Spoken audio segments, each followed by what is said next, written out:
galatan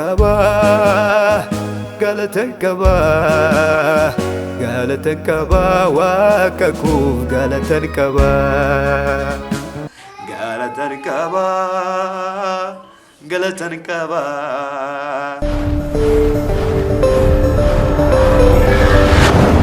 Akkam jirtu hordoftoonni Ilillee Miidiyaa nagaan Waaqayyoo bakka jirtanitti isiniif haa baay'atu. Ani obboleessi keessan Faarfataa Koromee Tolosaa gaafii Ilillee Miidiyaa deebisuuf iddoo kanatti argameera. Warroonni immoo miidiyaa kanaaf haaraa taatan sabiskiraayib gochuu keessan hin dagatinaa. Amma kallattumaan karaa gaafii keenyatti dabarra. Eshi gaafiin jalqabaa yookaan gaafiin tokkoffaa eessatti dhalatteedha?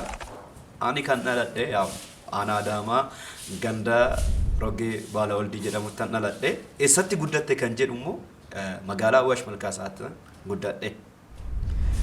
Gaafii lammaffaa yoom gara gooftaa dhufte akkamitti dhufte kan jedhuuf ani karaa gooftaa kan dhufe maatiin koo amantoota turanii karaa gooftaa kan dhufan isaan turaniiru. Ani dhaladhe manuma Waaqayyoo keessattan of arge sanaaf kanan jedha. Gaafii sadaffaatti yennaa dabarru akkamitti karaa addunyaa faarfannaa dhufte kan jedhuuf baay'ee nama dinqisiisa gaafiin kun. Ani karaa faarfannaa addunyaa kan dhufe dhalootuma kootiin daa'imummaa kootiin faarfannaa baay'een jaaladha. Faarfannaa nan faarfadha daa'ima ta'e faarfannaa nan dhaggeeffadha. Annaa sababii saniif daa'imummaa kootiin baay'een faarfadhaa ture. Waldaa itti guddadhe keessatti yeroo baay'ee akkan faarfadhuuf carraa naa laatu ture. Sababii saniif karaa faarfannaa addunyaatti seeneera. Gaafiin afuraffaan faarfannaa siif maalidha kan jedhu baay'ee namatti tola. Anaaf faarfannaan Waaqayyoon galateeffachuudha, Waaqayyoon jajachuudha. Faarfannaa keessan Waaqayyo wajjin akkan ol argu faarfannaan anaaf karaa Waaqayyo wajjin akkan wal arguuf jechuudha. Gaafii shanaffaatti yennaa dabarru faarfattoota hangafoota kee ta'an keessaa baay'ee kan jaalattu fi fakkeenya godhattu eenyu kan jedhu baay'ee faarfattoota hundumaa nan jaaladha. Baay'een isaan jaaladha, baay'een isaan kabaja. Iddoo guddaan isaaniif qaba. Garuu immoo dirqama natti ta'e faarfattoota keessaa nama tokko nama jaalattu jedhamee gaafatameera waan ta'eefu faarfataa baay'een jaaladhu. Baay'ee iddoo guddaa kan qabu faarfataa Abrahaam Tarree baay'een isa jaaladha, baay'een isa kabaja. Amma immoo karaa gaafii ja'affaatti dabarreera. Faarfannaa meeqa hojjetteerta? Keessaa tokko nu faarfadhuudha. Ani durattis dubbadheera. Faarfannaa barreessuu kan jalqabe daa'imummaa kootiini. Faarfannaa baay'ee barreesseera. Faarfannaa baay'ee hojjedheera. Baay'ee garuu miidiyaa irratti hin qopheessine. Miidiyaa irratti kan qopheesse faarfannaa lama tokko hojjedheera. Faarfannaan hojjedhe keessaa tokko kan isin faarfadhu. Maafanii raanfadhaa olma kee gaafasii waan namni hin dandeenye naaf dandeesse ati beeta mirga koorraa waa tokko nan dhabe gara keetti yaadde furmataan argadhe. Anseef galatan qaba, anseef galatan qaba, galatan qaba, galatan qaba, galatan qaba, uumaa koo galatan qaba. Kana fakkaata. Amma karaa gaafii torbaffaatti dabarreerra.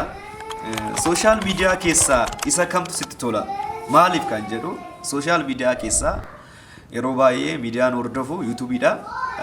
Baay'ee natti tola. Maaliif faarfannoota haaraa ergoota adda addaa achirraa waan argadhuuf kanaafan isa filadheera. Gaafii saddeettaffaatti dabarreerra. Ilillee jechuun maali? Yeroo akkamii ililfama? Mee ililchi? Ilillee jechuun anaaf sagalee misiraachuudha. yeroo akkamitti ililfama kan jedhuuf immoo ililleen kan ililfamu yeroo baay'ee waldaa keessatti ililfama. Sababiin isaas yennaa hafuurri qulqulluun karaa waldaa dhufu namoonni baay'een ililchu. Fakkeenyaaf haadholeen kanaan baay'ee beekamoodha, baay'ee ililchu. Mee ililchi kan jedhuuf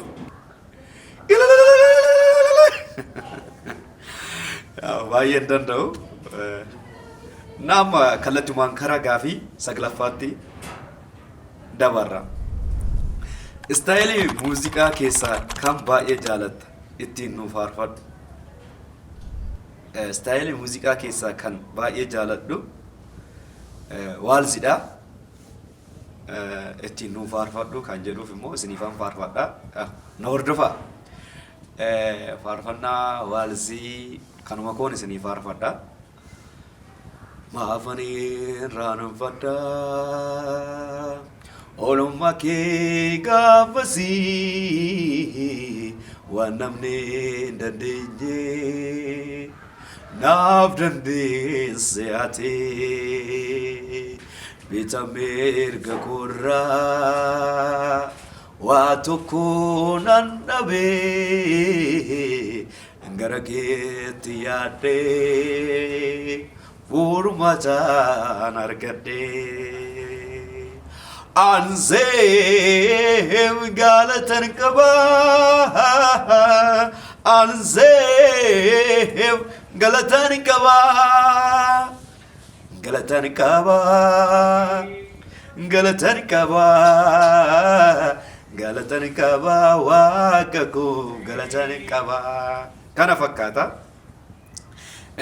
Gaafii kurnaffaatti dabarreerra mudannoo keessa tokko nutti himidha.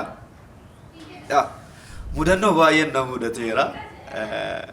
Mudannoon hin daganne keessaa tokko isinittan hima. Yeroo tokko karaan Finfinnee kana tajaajila deeme. Yennaan tajaajilaa galu baay'ee galgalaa'eera. Sa'aatiinis baay'ee deemeera. Karaa Adaamaa yoon ga'u karaa naannoo sa'aatii 4 ta'eera halkan keessaa jechuudha. Kan galu immoo magaalaa Awwaash ture yeroo sanii. Innaa gaafaan galuudha makiinaa eeggachaan ture. Gaafaan makiinaa eeggadhu makiinaan hin dhabame. Baay'ee sa'aatiin sokkeera. Sana booda hin beekne hattuu baajaajiidhaan dhufanii akkamitti baatanii akka baajaajiitti na galchan hin beeku. Baay'een na dinqisiisa. Innaa baajaajii keessa na galchanii isaan nama afurii tokko cubee morma koorra kaa'anii tokko immoo garaa koorra kaa'anii ani baay'ee sodaadheera baay'ee rifadheera bakka na waraananii na ajjeesan jedhee harka kennadheera isaanitti baay'ee na sodaachisanii turanii innaa caluman jedhee isaan kiisaa kiyya hin seenanii kiisaa kiyya keessa kan jiru hunduma isaa fudhatanii iddoo wayiitti iddoo baay'ee nama sodaachisu tokko keessan galchanii achitti na sodaachisanii wanta kiisaa keessaa qabu narraa fudhatanii innaa sanaa booda baay'ee bakka rifadhee bakka na ajjeesanii bakka har'a waraanamuu koo ta'ee baay'ee rifadhee ture. Innaa sana booda wanta isaan barbaadan kiisaa kiyya keessaa fudhatanii sanaan booda tokko yoo na waraanu haa ta'u tokko immoo dhiisi bakka wanta nuti barbaadnu arganneerra dhiisaa jedhanii na dhiisanii sokkanii sana booda yeroo isaan bilbila ergandoo jedhamtu takkan of harkaa qaba. Ishee tuffatanii ishii gatanii na biraa deemanii sanaan booda bilbila isaan fudhadhee hiriyoota kootti bilbiladhee sanaan booda dhufanii baajaajiin na fudhatanii na mudannoo kana tajaajila keessatti mudannoo na mudateedha. Gaafii 11ffaatti dabarreerra tapha yeroo ijoollummaa taphatte keessaa tokko nu yaadachiisidha. Ijoollummaa koo keessatti tapha baay'ee taphadheera. Garuu immoo kan hin daganne tapha qilleeti. Tapha qillee baay'ee taphadheera ijoollee wajjin. Taphni qillee immoo akkaataan ittiin taphatamu dhakaa lama gubbaarratti muka bocamee irra keenyee sanaan booda mukaan ol fuunee rukunnee akkasitti taphatama. Amma dagadheera haala tapha isaa kana fakkaata. Yeroo dhiyootti maalin si eegu kan jedhudha. Gaafii 12ffaadha. Waaqayyo yennaa jedhe faarfannaa haaraa hojjechaan jira. Waaqayyoon na gargaaree hojjedheera. Amma xumurarraan jira. Mata dureen isaas faarfannaa kan koo banamaadha kan jedhuunidha. Na yeroo dhiyootti kanaanan karaa keessanitti dhufaa jira. Galata qaba, galata qaba, galata qaba, waaqa koo galata qaba.